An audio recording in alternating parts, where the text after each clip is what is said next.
Dalam hal ini juga saya ingin mengajak anak keturunan para wali Nusantara, anak keturunan Wali Songo, anak keturunan zuriyah ahlul baitnya, dari ahlul bait Nabi, dari kalangan wali-wali yang pertama datang ke Nusantara yang menyebarkan Islam.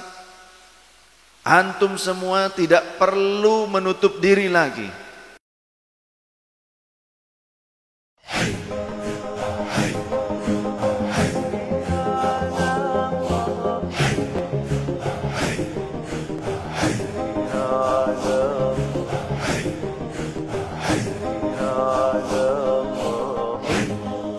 Empat ayat yang berkesinambungan ini, jika kalian melakukan kebaikan, maka Allah juga akan melipat gandakan kebaikannya. Barulah di ayat yang 4 ayat ini yang terakhir, ada potongan ayat terakhir, innama yuridullahu liyudhiba ankumur rijsa ahlal baiti wa yutahhirakum tathira. Wallahu rasulullah a'lam bimuradi wa ma'na.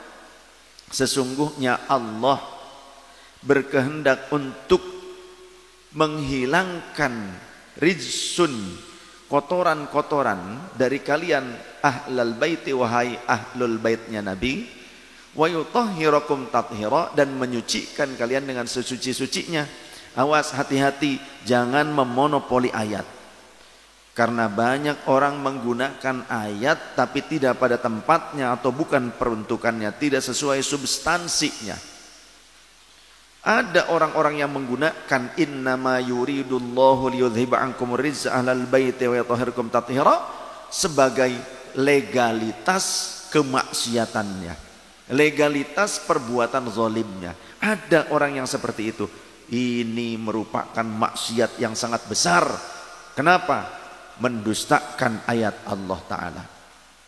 Kalau mau jujur baca 4 ayat dari sebelumnya, maka akan paham bahwa lafaz innama yuridullah sampai akhir ayat itu tujuannya kepada siapa?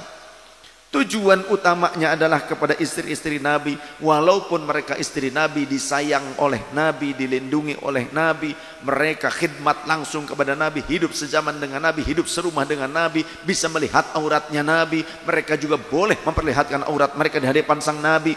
Walaupun demikian, mereka terancam dengan ancaman jika melakukan keburukan, jika melakukan kemaksiatan, kezaliman, maka double dosanya. Allah juga memberikan motivasi, jika mereka melakukan amal soleh maka double pula pahala kebaikannya. Oleh karenanya, dengan ancaman dan juga dengan motivasi, artinya dengan targhib dan tarhib di ayat-ayat sebelumnya, maka di ayat berikutnya yang ayat yang keempat yang ada kata innama yuridullahu, itu pernyataan Allah. Sesungguhnya dengan ayat-ayat yang sebelumnya berupa targhib dan tarhib, berupa ancaman dan motivasi.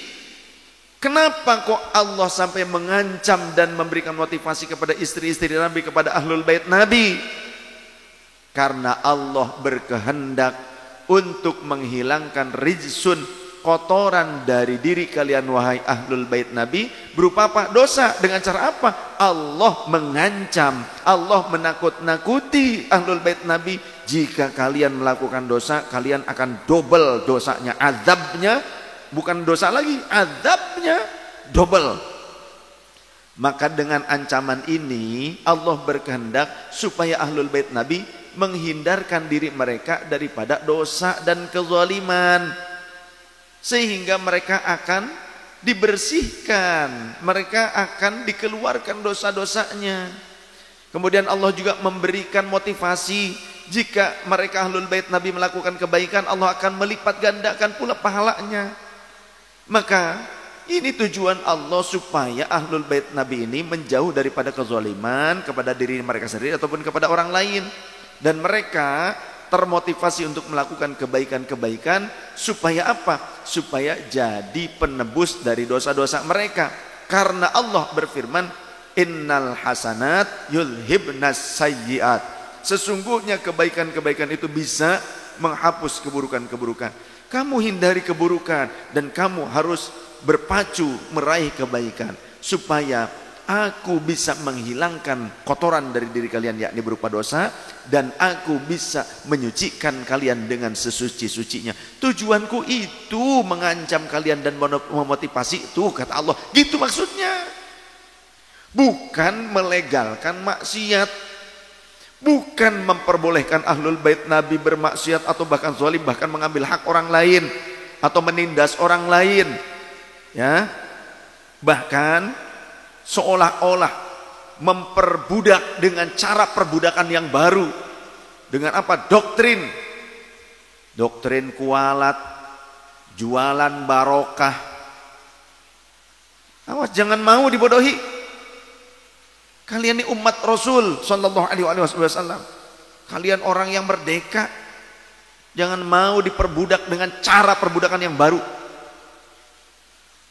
Ayo. Anda, bahkan jika kita ini adalah warga keturunan pribumi, harusnya lebih bangga. Karena apa? Karena bangsa kita Nusantara, bangsa yang bermartabat, bangsa kita bangsa yang besar. Bahkan di negeri kita secara sejarah memiliki peradaban kerajaan-kerajaan yang tangguh. Jangan minder. Anda berhadapan dengan orang Arab, jangan minder. Anda berhadapan dengan orang Eropa, jangan minder. Ya. Dulu Eropa negara-negara yang mereka ancolong-ancolongan ke sana kemari menjajah. Bangsa kita bangsa yang besar. Ketika kita tahu kita adalah keturunan pribumi, kita nih memiliki peradaban yang besar, yang hebat. Leluhur kita punya martabat. Leluhur panjenengan itu terhormat. Pertahankan kehormatan leluhur panjenengan. Leluhur kita harus kita pertahankan. Dalam hal ini juga saya ingin mengajak anak keturunan para wali Nusantara, anak keturunan wali Songo, anak keturunan zuriyah ahlul baitnya, dari ahlul bait Nabi, dari kalangan wali-wali yang pertama datang ke Nusantara yang menyebarkan Islam. Antum semua tidak perlu menutup diri lagi. Manuskrip-manuskrip yang kuno itu selayaknya didigitalisasi dan kemudian diterjemahkan dan dibuka saja. Supaya apa? Menjaga marwah leluhur kita. Jaga kehormatan leluhur kita. Jika mereka-mereka yang leluhurnya baru datang di kemudian waktu, bukan sebagai orang yang, mohon maaf, berjasa, bukan sebagai orang yang memiliki kehormatan di negeri kita, mungkin datangnya juga sebagai apa, kemudian sekarang mereka sok-sok lebih mulia dibandingkan antum semua. Hai saudaraku, jangan diam. Satu kata, lawan. Apa? Lesu sekali. Tidak berani. Lawan. Jika ada penistaan agama, perusakan agama seperti tadi, ya kan? Banyak orang cuap-cuap anti penista agama, tapi mereka sendiri menistakan Rasulullah, menistakan agama, menistakan syariat. Di Cihambulu, Pabuaran, Subang, Kampung Cihambulu, Kecamatan Pabuaran, Subang. Ada dari Karawang, tapi saya tidak sebutkan namanya, nanti kasihan. Karena di sini juga, di Cilamaya juga terusir orangnya oleh warga, sudah blacklist. Pergi ke Cihambulu, menikahi putrinya Ustadz Mahpudin. Kemudian melihat kakaknya rada bahenol nerkom, dikawin lagi.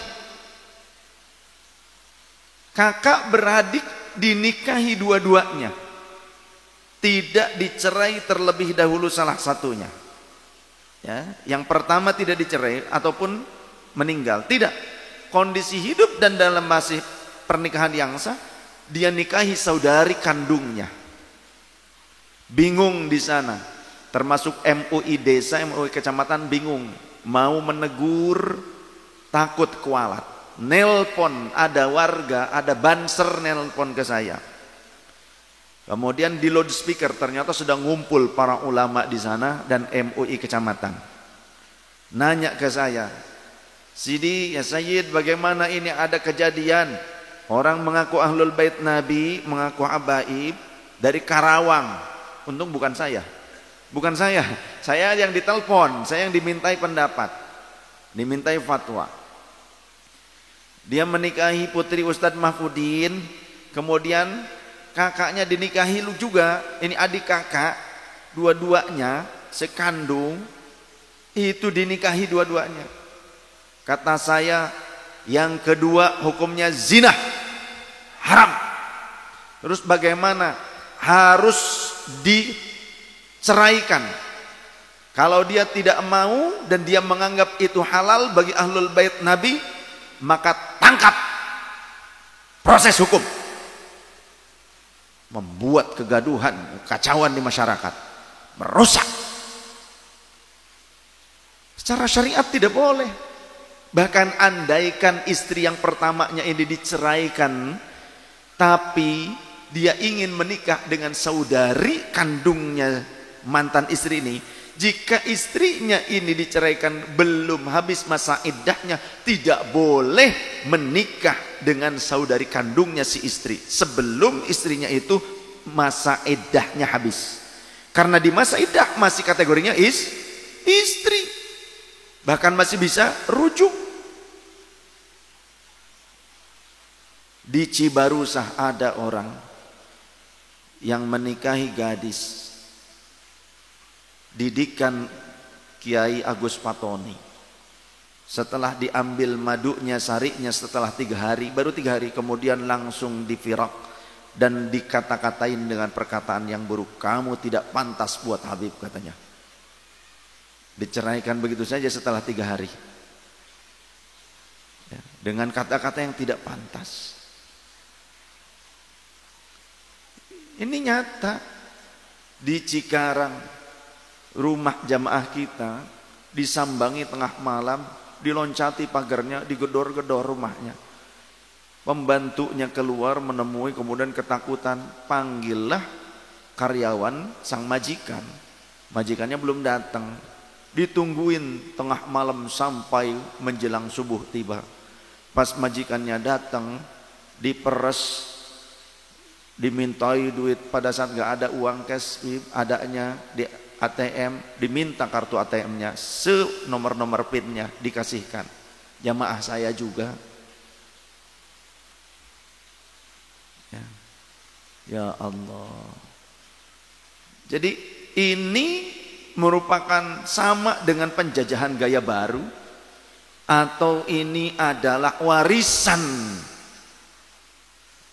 dari para penjajah, atau warisan dari antek-antek penjajah seperti itu. Jangan mau seperti itu kan. Jangan mau dijajah kemerdekaan, kebebasan Anda, kehormatan Anda, jangan mau. Ya. Jangan mau.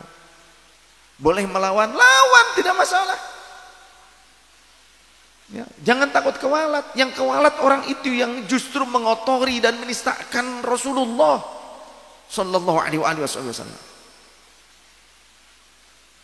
Jangan pikir dengan merasa punya nasab ke Rasulullah kemudian